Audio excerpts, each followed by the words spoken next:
So hi all, welcome to part 2 of this question solving series for permutation combination, where we are actually applying all the theory that we have learnt in the initial videos of this series, and now we are actually applying all of it to the questions.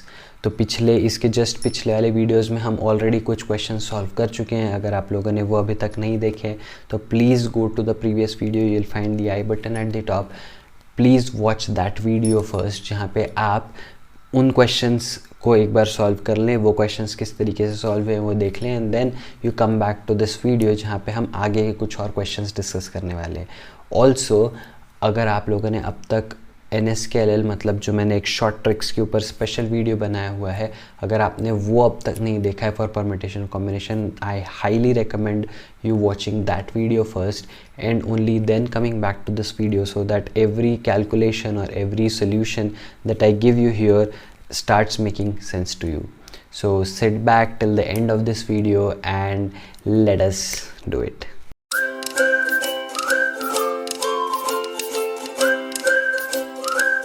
So the next question that we have on our list is this one, where I am being asked कि मुझे 4 letter words बनाने हैं जिसका या तो meaning हो भी सकता है या नहीं भी हो सकता है. Out of the letter of the word Nirvana. दो केसेस के लिए मुझे सवाल पूछा गया है. पहला, अगर रिपीटिशन ऑफ लेटर अलाउड नहीं है, और दूसरा, अगर रिपीटिशन ऑफ लेटर अलाउड है. ध्यान से देखेंगे, जो अभी तक हम करते आ रहे थे, जो हमने पिछले लेक्चर या पिछले वीडियो में भी जो हमने कुछ क्वेश्चंस में सॉल्व किया, आप इसको डायरेक्टली देख के बोल सकते हो कि यहाँ पे 6 लेटर्स है निर्वाण में, आपको 6 में से कोई 4 को सिलेक्ट करना है और आपका काम हो जाएगा. लेकिन एक छोटा सा कैच इसमें बस ये है कि यहाँ पे n letter is getting repeated twice, right है. n लेटर 2 बार रिपीट हो रहा है, and that is why in general, वैसे तो यहाँ पे मेरे पास 6 लेटर्स है देखने के लिए निर्वाण वर्ड में, लेकिन यहाँ पे 2 लेटर्स ऐसे हैं जो कॉमन है, and therefore I have only 5 distinct alphabets with me. तो मेरे पास अल्फ़ाबेट्स कौन कौन से हैं? NIRWA, that's all. लास्ट वाला n, पहला वाला n अगेन सेम है. तो मेरे पास सिर्फ 5 डिस्टिंक्ट अल्फ़ाबेट्स अवेलेबल है, जिसमें से मुझे 4 लेटर वर्ड्स बनाने हैं. फर्स्ट वाले केस में मुझे रिपीटिशन अलाउड नहीं है, तो अगर मैं 4 लेटर वर्ड्स बना रहा हूँ तो ये मेरे पास 4 पोजीशन हो गई. पहली position can be filled in 5 ways, next one in 4 ways, next one in 3 ways, and next one in 2 ways. Sir एक कम क्यों होता गया? बिकॉज मैं रिपीटिशन अलाउड नहीं है, तो जो लेटर फर्स्ट पोजीशन पे आ गया वो सेकंड पे नहीं आ सकता, जो फर्स्ट और सेकंड पे आ गया वो थर्ड पे नहीं आ सकता, जो फर्स्ट सेकंड थर्ड पे आ गया वो फोर्थ पे नहीं आ सकता. इसीलिए एक कम होते चला गया. In order to understand this in detail, आप मेरे first video of this playlist पे जा सकते हो, जहाँ पर मैंने आपको रूल ऑफ एडिशन और मल्टीप्लिकेशन समझाया था, और आपको समझ में आ जाएगा. It will start making sense to you कि मैं इन सारे टर्म्स को मल्टीप्लाई क्यों कर रहा हूँ. कितना मिलेगा मुझे? 5 4s are 20 and 3 2s are 6, 6 2s are 12, that would be 120. So there are in total 120 ways जहाँ पे मैं बिना रिपीटिशन किए 4 लेटर वर्ड्स बना सकता हूँ by using the alphabets of the word निर्वाण. इन 4 लेटर वर्ड्स का मीनिंग हो भी सकता है, नहीं भी हो सकता है, तो विथ और विदाउट मीनिंग लिख देने से you don't have to actually go and manually check each word की whether that word makes sense और नॉट. आपको simply total number of words कितने बन सकते हैं बस वो बताना है, right. So this was my case number A, where I was being asked कि repetition of letter is not allowed. However जब मैं केस B पे आता हूँ तो मुझे B में बोला है कि repetition of letter is allowed. तो अब मैं अलाउड हूँ रिपीट करने के लिए लेटर्स, और मेरे पास टोटल कितने अल्फ़ाबेट्स है? मेरे पास टोटल नंबर ऑफ़ अल्फ़ाबेट्स है 5. तो मैं इन 5 अल्फ़ाबेट्स में से कोई भी 4 लेटर वर्ड बनाना चाहता हूँ. वापस से मेरे पास ये 4 स्पेसेस हो गई. First position can be filled in 5 ways, again similarly. लेकिन खास बात, पहले केस में रिपीटिशन अलाउड नहीं था, इसलिए मैं 1 1 डिक्रीज़ करते गया. यहाँ पर रिपीटिशन अलाउड है, तो मैं सारे पोजीशंस में कोई भी 5 में से एक लेटर रख सकता हूँ, and that is why the answer for this would become 5 to the power 4, that is 25 into 25 या 25 का स्क्वायर बोल सकते हो, which is 625, and this becomes your answer for the second case, right. तो आई होप ये वाला question आपको समझ में आया होगा. नहीं समझ में आया तो थोड़ा सा वीडियो को पीछे करेंगे और इसको रीवॉच करेंगे, एंड आई होप कि आपको समझ में आ जाएगा. Let's move on to the next question. तो बढ़ते हैं इस अगले सवाल की तरफ, जहाँ पर मुझे सवाल में पूछा गया है how many 3 digit numbers can be formed out of the digits blah blah blah blah. 5 digits दिए हुए हैं जिसमें से मुझे 3 डिजिट नंबर बनाना है if repetition is not allowed. तो रिपीटिशन अभी भी अलाउड नहीं है। तो आप बोलोगे सर बहुत सिंपल है, आपको क्या करना है, 3 डिजिट वर्ड बनाना है। First position can be filled in कितने डिजिट्स है मेरे पास, 5 डिजिट्स है। It can be filled in 5 ways, it can be filled in 4 ways, it can be filled in 3 ways, because repetition allowed नहीं है sir, और आपने तो ऐसे ही बताया था। 5 4 हो जाएगा 20, 20 इंटू 3 हो जाएगा 60, तो आपका 60 आंसर होगा सर, राइट है क्या? लेकिन नहीं, ये जवाब गलत है। क्यों सर? आपने तो ऐसे ही बताया था कि अब तक आप हमको गलत बताते आ रहे थे। नो, अब तक जो हम कर रहे थे वो सही था, लेकिन वो इस केस के लिए एप्लीकेबल नहीं है, या इसमें थोड़ा सा मॉड्यूलेशन करने की ज़रूरत है। सर क्या और क्यों, बताता हूँ, ध्यान से देखना।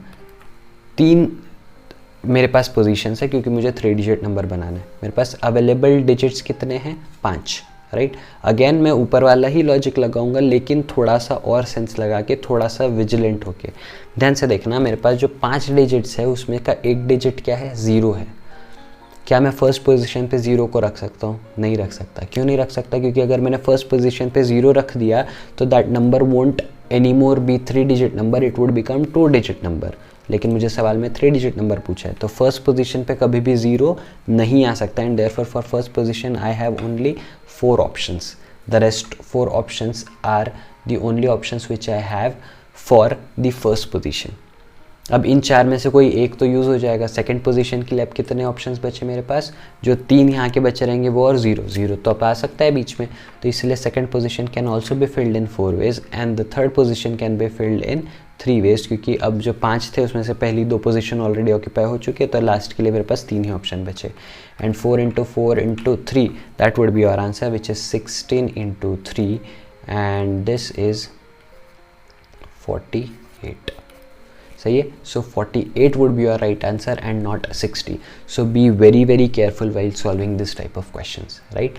Let's move on to the next question.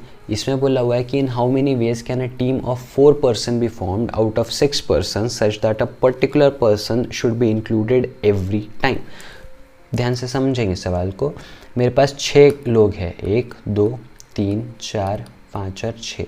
ये कौन है? ये टोटल 6 लोग हैं जो मेरे पास अवेलेबल है, और मुझे टीम कितनों की बनानी है, 4 की टीम बनानी है, राइट। 4 पर्सन मुझे सिलेक्ट करने हैं out of these 6 available people. सवाल की लास्ट लाइन को ध्यान से देखना है, उसमें लिखा है such that a particular person should be included every time. तो एक पर्सन को तो हमेशा आना है, मेरा एक इंसान हमेशा के लिए इंक्लूडेड है। अब एक इंसान हमेशा के लिए इंक्लूडेड है, तो मान लेते हैं 6th पर्सन हमेशा के लिए इंक्लूडेड है, तो 6th तो हमेशा यहाँ पे बैठा रहेगा, राइट। एग्जाम्पल लिया मैंने, इन 6 लोगों में से कोई भी एक इंसान हो सकता है जो एक सीट हमेशा पकड़ के बैठा रहेगा। तो मुझे जो सवाल पूछा गया है वो एक्चुअल में क्या है, यहाँ पर तो पूछा हुआ है कि 6 में से 4 सिलेक्ट करो, लेकिन सिंस एक बंदा ऑलरेडी सिटिंग है, मैं उसके साथ कुछ नहीं कर सकता, तो मेरे लिए अल्टीमेट क्वेश्चन क्या हो गया, 5 में से किसी 3 को सिलेक्ट करो, राइट। 5 में से किसी 3 को सिलेक्ट करो, and therefore 5C3 would be your answer, which says 5 into 4 into 3 divided by 3 into 2 into 1, right. 3 से 3 खत्म हो जाएगा, ये 2 हो जाएगा, और ये आएगा 5 2 ज़ा 10। So there are total 10 ways जहाँ पर मैं 6 में से 4 लोगों को सिलेक्ट कर सकता हूँ by keeping 1 person included every time, है ना। तो अगर एक पर्सन ऑलरेडी इंक्लूडेड है हर बार, तो मैं क्यों उसको कैलकुलेशन में लाके कैलकुलेशंस को कॉम्प्लिकेट करूँ। इंस्टेड जो मेरे पास बचे हुए 5 है उसमें से मैं सिर्फ 3 लोगों को सिलेक्ट करूँगा, बिकॉज एक बंदा ऑलरेडी सिलेक्टेड है वहाँ पर। सो दिस वॉज अ क्वेश्चन जहाँ पर मैंने आपको ये बताया, एक पर्सन पर्टिकुलरली अगर इंक्लूडेड है हर बार, तो आपको क्या करना है, आपको टोटल नंबर ऑफ पर्सन जो है, जो आपकी टोटल पॉसिबिलिटीज़ है, जो आपका टोटल नंबर है, आप उसको 1 से कम कर दो, है ना। और जो आपकी रिक्वायरमेंट है उसको भी 1 से कम कर दो। वाई? बिकॉज एक इंसान तो ऑलरेडी फिक्स हो गया, राइट, तो उसकी चिंता करने की ज़रूरत ही नहीं है। Let's move on to the next question. सवाल क्या है, ध्यान से देखेंगे। In how many ways can the letter of word puzzle be arrange such that all vowels are together. तो वर्ड क्या है, ये ऐसा क्वेश्चन हम ऑलरेडी कर चुके हैं, राइट। ऐसा क्वेश्चन हम ऑलरेडी कर चुके हैं। इसमें वॉवेल्स कितने हैं और कॉन्सोनेंट्स कितने हैं, ये मैं जानना चाहता हूँ। वॉवेल्स कितने हुए, यू और ई, राइट।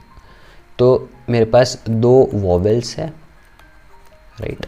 और कॉन्सोनेंट्स कितने हैं, अगर ये 6 लेटर वर्ड है तो आई एम अज्यूमिंग कि ये 4 लेटर्स जो है वो कॉन्सोनेंट्स हो जाएंगे। सही बात है क्या? तो out of the word puzzle मेरे पास 2 वोवेल लेटर्स है और 4 कॉन्सोनेंट लेटर्स है, राइट। मुझे क्या पूछा हुआ है कि in how many ways can the letter be arrange such that all vowels are together. और इसके लिए मैं आपको ऑलरेडी एक ट्रिक बता चुका हूँ कि 2 वोवेल्स जो है इनको हमेशा साथ रखना है, तो इनको एक डब्बे में बंद कर दो और 4 कॉन्सोनेंट्स तो बाहर है ही, राइट। तो 4 कॉन्सोनेंट्स बाहर के और एक ये ग्रुप ऑफ वोवेल, तो total 5 I would say total 5 characters हैं यहाँ पे which can be arranged in 5 factorial veg. पहली चीज़। दूसरी चीज़ जो मैंने आपको बोला था आप कभी नहीं भूलेंगे लाइफ में, वो ये कि आप जब भी किसी चीज़ को डब्बे में बंद कर रहे हैं तो उस डब्बे के अंदर के सारे पॉसिबिलिटीज़ को भी कंसिडर करना पड़ेगा। तो 2 वोवेल है अगर जो उस डब्बे के अंदर सेट थे, 2 vowel can rearrange themselves in 2 factorial veg. सही बात है क्या? तो मैंने क्या बोला, सबसे पहली बात, अगर आपके पास में वोवेल्स का एक ग्रुप है और 4 कॉन्सोनेंट्स है तो आपके पास टोटल इन जनरल 5 चीज़ें हो गई। जिन 5 चीज़ों को आप 5 फैक्टोरियल वेज में अरेंज कर सकते हो।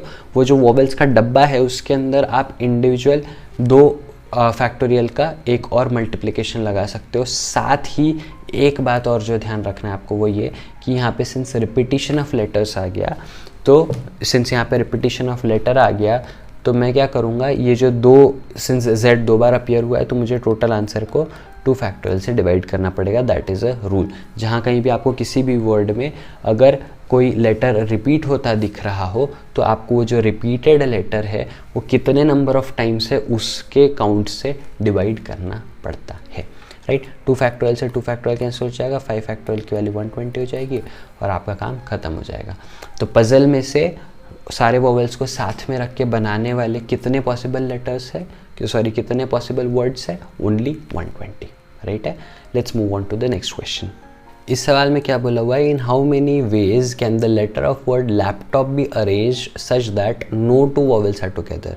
सवाल चेंज हो गया। अब तक मुझे हर सवाल में वोवेल्स टुगेदर पूछा जा रहा था, लेकिन यहाँ पे बोला है no 2 vowels are together. Sir ये कैसे फाइंड करें? आपने तो पढ़ाया नहीं। ये मैंने पढ़ाया नहीं क्योंकि ये चीज़ मुझे खुद भी नहीं आती। वाई? बिकॉज मुझे इसकी ज़रूरत ही नहीं पड़ती। जब भी मुझे नो 2 वोवेल्स टुगेदर पूछा गया है तो हम क्या करते हैं, हम टोटल नंबर ऑफ पॉसिबिलिटीज़ में से जो हमको आता है, मतलब विथ वोवेल्स टुगेदर, वो वाली कंडीशन को सब्ट्रैक्ट कर देंगे, राइट। तो देयर आर ओनली 2 वेज कि either vowels can be together और vowels can not be together. That those are the only 2 possible cases, right. तो अगर मैं out of the all the cases अगर मैं वोवेल्स टुगेदर वाले cases subtract कर दूँ तो बचा हुआ सारा का सारा पार्ट वोवेल्स नॉट टुगेदर वाला हो जाएगा, राइट। वर्ड क्या है मेरा? लैपटॉप। ध्यान से देखेंगे, इंटरेस्टिंग सवाल है, राइट। ये क्या है? लैपटॉप है। इसमें से मैं क्या करूँगा, मैं पहले चेक करूँगा कि कितने वोवेल्स है और कितने कॉन्सोनेंट्स है। वोवेल कौन कौन सा है? ए है, ओ है, राइट।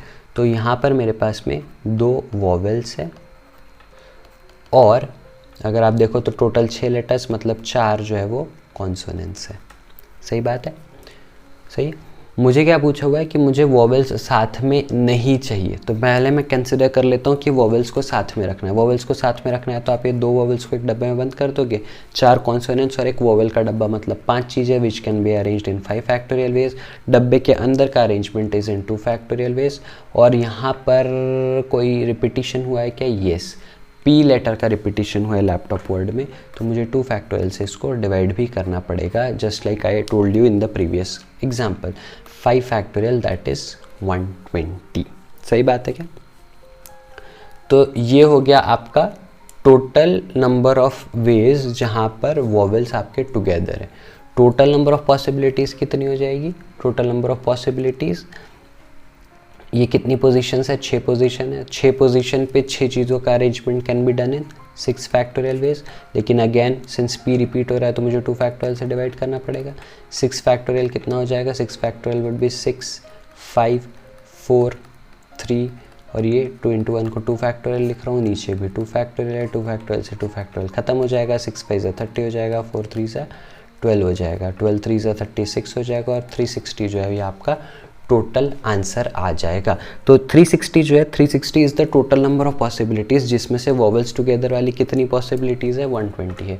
तो जो मेरा रिक्वायर्ड आंसर है रिक्वायर्ड आंसर जो है, जहाँ पर मुझे क्या पूछा गया है, मुझे ये पूछा गया है कि no two vowels are together, वहाँ पर मैं जो टोटल 360 की पॉसिबिलिटीज़ है उसमें से 120 वॉवेल्स टुगेदर वाला केस सब्ट्रैक्ट करूँगा and I will get 240 as my answer. Right है क्या? तो ये चीज़ बस हमेशा याद रखेंगे कि जहाँ कहीं अल्फ़ाबेट्स का रिपीटिशन हो रहा है, आप जितने नंबर ऑफ टाइम्स वो अल्फ़ाबेट रिपीट हो रहा है उसके फैक्टोरियल से उसको डिवाइड करेंगे, just like I did it here 2 factorial for repetition of letter P। सही है, let's move on to the next question. इस सवाल में मुझे बोला गया है कि विदाउट रिपीटिशन, बहुत क्लियर कर दिया इन स्टार्टिंग में ही, मेरे पास 3, 4, 5, 6, 7, 8 और 0 इतने डिजिट्स है और मुझे बनाना है numbers which lie between 500 and 1000। ध्यान रखना, लाई बिटवीन बोला है ये दो नंबर्स, तो इसीलिए ये क्लोज्ड इंटरवल नहीं है, ये ओपन इंटरवल है, जिसका मतलब क्लोज और ओपन इंटरवल साइंस वाले लोगों को समझ में आ जाएगा बड़े आसानी से। लेकिन फिर भी मैं बता देता हूँ कि ये 501 से 999 के बीच में वैलिड है। राइट, क्योंकि जब भी हम लाई बिटवीन 500 एंड 1000 बोलते हैं तो 500 और 1000 उसमें काउंट नहीं होता, बिकॉज वो इन दोनों के बीच में नहीं आता, व्हाटएवर। तो मुझे 501 से 999 के बीच के नंबर्स बनाने हैं out of these available digits. क्या करूँगा, सबसे पहली बात आप देखो 501 से 999 के बीच में सारे ही नंबर्स जो है वो 3 डिजिट नंबर्स हैं, तो मैं क्या करूँगा, मैं 3 प्लेसेस बना दूंगा। Right, now first place can be filled in how many veg. अब 501 से चालू हो रहा है, मतलब 5 एंड अबव चलेगा। राइट, तो 3 और 4 का तो कट गया, तो मैं क्या करूँगा, 3 और 4 तो कट गया, तो first position can be filled in 5, 6, 7, 8। अच्छा, और फर्स्ट पोजीशन पे मैं 0 भी नहीं डाल सकता, तो 0 का भी कट गया, तो first position can be filled in only 4 ways.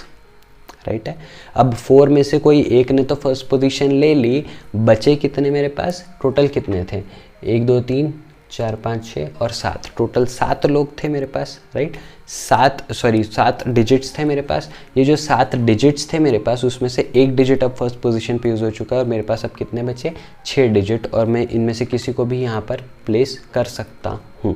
Right है, क्योंकि 7 में से सिर्फ एक यूज़ हुआ है अब तक। और लास्ट पोजीशन के लिए again the case remain same, यहाँ पे एक और अगर मैं रिपीटिशन अलाउड नहीं रखता हूँ तो क्या होगा, यहाँ पे 6 के बाद में अब 5 आ जाएगा। कितना हो जाएगा ये, 6 4 जा 24 इंटू 5, ये कितना हो जाएगा, 120। तो आपका आंसर कितना हो गया, 120 हो गया। तो there are 120 numbers which are possible to be formed by these digits which lie between 501 and 999. Right है? And with this I move on to the last question of this particular video and of this particular topic. सवाल क्या है, ध्यान से देखेंगे। During an event 20 students of class shook hands with each other only once, so how many handshakes took place? बहुत आसान सवाल है, लेकिन भूल जाते हैं लोग, समझ नहीं पाते या कंफ्यूज हो जाते हैं। 20 स्टूडेंट्स है और हर कोई एक ही बार हैंडशेक कर रहा है। मुझे एक बात बताओ कि एक हैंडशेक करने के लिए कितने लोग चाहिए, 2 लोग चाहिए मिनिमम, है ना, और 2 ही लोगों का मैक्सिमम। मुझे पूछा गया how many handshakes took place in the class, maximum 2 लोग ही एक हैंडशेक करेंगे। राइट, तो मैं क्या करूँगा, 20 लोगों की जो क्लास है उनमें से किसी 2 को चूज़ करूँगा। राइट, मेरे लिए अरेंजमेंट मैटर नहीं करता, मेरे लिए अभी ये मैटर नहीं कर रहा है कि कौन किसके सामने खड़ा है, कौन ईस्ट फेसिंग है कौन वेस्ट फेसिंग है, मेरे लिए फ़िलहाल कोई भी अरेंजमेंट मैटर नहीं करता। सिर्फ वो जो 2 लोग हैं जिनके बीच में हैंडशेक होने वाला है, मैं वो 2 लोग सिलेक्ट कर रहा हूँ out of the 20 students which I have. तो 20 में से 2 का सिलेक्शन जितने भी नंबर ऑफ वेज में हो सकता है, that would be my answer simply 20C2 की वैल्यू हो जाएगी कितनी, 20 × 19, यहाँ पे आएगा 2 × 1, 2 से ख़त्म होकर 10 हो जाएगा और आंसर कितना हो जाएगा, 190। Got it? तो टोटल 190 हैंडशेक्स हुए हैं इस पर्टिकुलर क्लास में। And with this we are at the end of this video. If you liked this series on permutation and combination, if you liked the theory, if you liked the questions, the level of questions that we talked about in this particular video and in the previous video as well, मैंने आपको competitive exams में जिस level के questions आते हैं सिर्फ उसी level के questions आपके साथ discuss किए हैं. If you genuinely liked it, please like the video, share it with all your friends, share the playlist of quantitative aptitude and logical reasoning with all your friends, and press the subscribe button at the bottom in order to keep getting updates and notifications of any new uploads that I make on this particular channel. I hope you liked this particular chapter. I hope you liked permutation combination, and I hope you were able to bring some clarity to this topic. So I'll see you again in the next video with some new topic. Till then, stay tuned, be happy, be safe, take care, bye bye.